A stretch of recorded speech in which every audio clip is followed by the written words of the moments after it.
সংগঠনসকলৰ লগত আমাৰ ফ্ৰিকুৱেণ্টলি আলোচনা হৈ আছে তেখেতসকলক কমিউনিটিটো আগুৱাই লৈ যোৱাৰ কাৰণে ইউথসকলক নেতৃত্ব দিয়াৰ কাৰণে আমি তেখেতসকলক সকলো দিশৰ পৰা সহায় কৰিম তো সেইকাৰণে এটা বছৰটোত আমি গুড গভৰ্নেন্সটো বহুত আমি নজৰ দি আছোঁ যোৱা সময়ছোৱাত আমাৰ বিটিচি সেক্ৰেটাৰিয়েট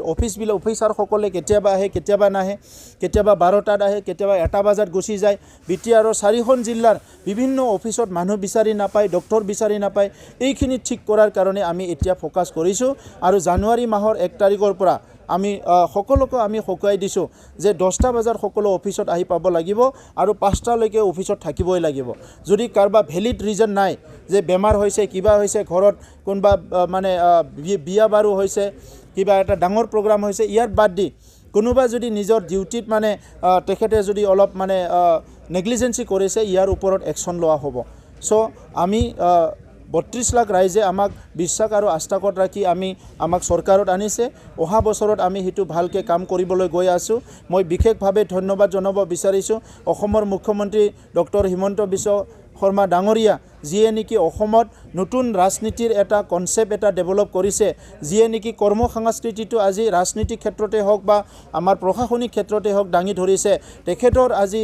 কাম কাজবিলাক আমিও সকলো অনুসৰণ কৰি আছো আৰু তেখেতে আমাৰ বডলেণ্ডৰ ৰাইজক ইমানে ভাল পায় যে তেখেতে 24/7 যিকিনক এটা ঘটনা হলে তেখেতে আমাৰ খবৰ লয় আৰু সেই কাৰণে মই তেখেতক ধন্যবাদ জনাইছো তেখেতৰ গাইডেন্স আৰু নেতৃত্বত বডলেণ্ডৰ 5খন জিলাকো আমি আগুৱাই লৈ যাব পাৰিম হিটো আমাৰ বিশ্বাসত ৰাখিছো আৰু ইয়াৰ লগতে মানে ভাৰতৰ প্ৰধানমন্ত্ৰী নৰেন্দ্ৰ মোদী ডাঙৰীয়া গৃহমন্ত্ৰী অমিত শাহ ডাঙৰীয়া মই তেখেতসকলক ধন্যবাদ জনাইছো যে আজি বিটিআৰ একৰ্ডৰ ইমপ্লিমেন্ট কৰাৰ কাৰণে তেখেতসকলে আমাক সহায় কৰি আছে আৰু আমাৰ গাৰ্জেন হিচাপে তেখেতসকলে আমাক সদায় গাইড কৰি আছে ইয়াৰ কাৰণে ধন্যবাদ জনাইছো বিটিআৰ অঞ্চলত ফাণ্ডৰ বহুত ক্ৰাইসিস আছে মই সদস্যকত অপজিশনক ধন্যবাদ জনাইছো যে আৰম্ভণিৰ পৰা শেষলৈকে অপজিশনত যি সকলে আছিল তেখেতসকলে এসেম্বলিত আহা নাছিল কিন্তু আমাৰ জুৱা এসেম্বলিত তেখেতসকলে আহি ইয়াত বিভিন্ন আমাৰ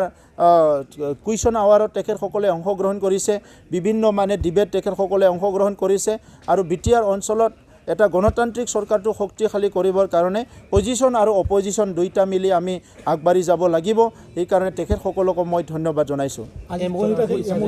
আমি 4টা এমঅইউ কৰিলো ইয়াৰ আগত ট্ৰিপৰ লগত এমঅইউ কৰিছিলো আজি এমঅইউ সাইন কৰা হৈছে ইউনিসেফৰ লগত আমাৰ ওয়েল বিং মিশন এটা আৰম্ভ হ'ব যত বিটিআৰৰ প্ৰত্যেকখন গাঁৱতে আমাৰ প্ৰত্যেকটো পৰিয়ালক কেনেকৈ মানে ভালকে চলিব পাৰে হেলথ সেক্টৰত এডুকেশন সেক্টৰত যি সমস্যা আছে এই সমস্যাবিলাক ইকোনমিক সেক্টৰত যি সমস্যা আছে সমাধান কৰিব পাৰে ইয়াৰ কাৰণে আৰু লগতে চিলড্ৰেনছ আৰু মাদাৰ সকলৰ প্ৰবলেমবিলাক চাবৰ কাৰণে ইউনিসেফৰ লগত আমাৰ এমঅইউ সাইন হৈছে ইউএনডিপিৰ লগত আমাৰ এমঅইউ সাইন হৈছে ইউএনডিপিয়ে সাস্টেইনেবল ডেভেলপমেন্ট গোল যেটো আছে এসডিজি ইয়াৰ কাৰণে আমাৰ চৰকাৰক তৈয়াৰ কৰি আছে যে বিভিন্ন ইনডেক্সবিলাক কেনেকৈ আগুৱাই লৈ যাব পাৰে ইয়াৰ লগতে ইএস বুলি এটা ইউথ সকলৰ এটা প্ৰগ্ৰাম আমাৰ লগত ইউএনডিপিয়ে ইতিমধ্যে কাম আৰম্ভ কৰিব যত নেকি লাখছ অফ ইউথ বিলাকক বিভিন্ন প্ৰকাৰে তেখেতসকলৰ স্কিল ট্ৰেনিং বিভিন্ন ট্ৰেনিং বিলাক প্ৰভাইড কৰা হ'ব আৰু ইয়াৰ লগতে নেকটাৰৰ লগত আমি আজি এমঅইউ কৰিছো হিটো গভৰ্নমেন্ট অফ ইণ্ডিয়াৰ এটা অৰ্গানাইজেশ্যন হয় আৰু তেখেতসকলে সায়েন্স আৰু টেকনলজি আমাক সাপোৰ্ট দিব ইন্ডাষ্ট্ৰিয়েলাইজেশ্যনৰ সাপোৰ্ট দিব বিভিন্ন মানে স্মল স্কেল ইন্ডাষ্ট্ৰি আমাৰ এগ্ৰো বেস ইন্ডাষ্ট্ৰি বিভিন্ন লাইভ ষ্টক ইন্ডাষ্ট্ৰি বিলাক কেনেকৈ ডেভেলপ কৰিব পাৰে সাইন্টিফিক্যালি নেকটাৰে আমাক সাপোৰ্ট দিব আৰু CEIS এটা অৰ্গানাইজেশ্যন আছে যেটো centre for effective governance of Indian states হিটো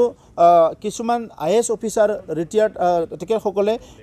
IAS চাকৰি ত্যাগ কৰি পেলাই কিছুমান বিষয়াসকলে ইয়াৰ পিছত গোটেই পৰিৱেশটো সলনি হ'ল আৰু দেখিবলৈ পালে যে ইয়াত স্বয়ং প্ৰধানমন্ত্ৰী আহি কৈছিলে যে আৰু ইয়াত এটা বুন্টো মানে খুন গিৰিবলৈ নিদিম যে তেখেতে এই কথাটোৰ কাৰণে আজি আমাৰ ইয়াত আৰু তিনিবাৰ বডলেণ্ডত আহি তেখেতে আমাৰ মাজত মানে আহি প্লাই এই আশ্বাস আৰু বিশ্বাসটো ৰাখিবৰ কাৰণে আমাক কনফিডেন্স দিবৰ কাৰণে আমাক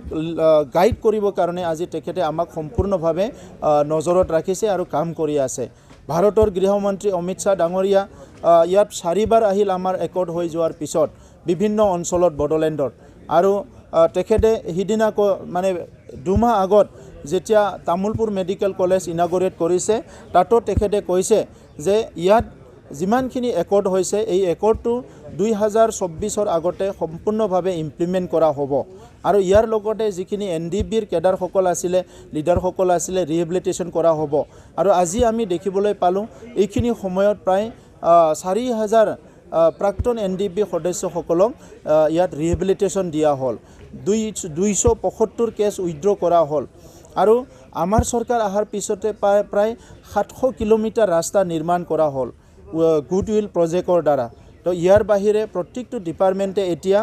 SOPDৰ টকাবিলাক কেনেকৈ আমি ইনফ্ৰাষ্ট্ৰাকচাৰ এটা ডেভেলপমেণ্টত কাম কৰিব পাৰোঁ কেনেকৈ পাব্লিকৰ লাভ হ'ব পাৰে তেনেকুৱা প্ৰত্যেকটো ডিপাৰ্টমেণ্টে আমাৰ চিৰিয়াছলি কাম কৰি আছে আজি আমাৰ PNRD ডিপাৰ্টমেণ্টে MG এনৰেগাত 1000 crore পইচা আহে আমাৰ তাত বছৰত এই 1000 crore কেনেকৈ আমাৰ লাইভলিহুডৰ কাৰণে কেনেকৈ কাম কৰিব পাৰে এমপ্লয়মেণ্ট জেনেৰেশ্যনৰ কাৰণে কেনেকৈ কাম কৰিব পাৰে এই অঞ্চলৰ গ্ৰাম্য অঞ্চলৰ ৰাইজৰ বিভিন্ন প্ৰয়োজন এগ্ৰিকালচাৰ ফিল্ডৰ প্ৰয়োজন বিভিন্ন প্ৰয়োজন মানে ইনিচিয়েটিভবিলাক কেনেকৈ ল'ব পৰা যায় সেইটো আমাৰ PNRD ডিপাৰ্টমেণ্টে চেষ্টা কৰি আছে আগত PNRD ডিপাৰ্টমেণ্টৰ পৰা অকল চাপ্লাই হৈছিলে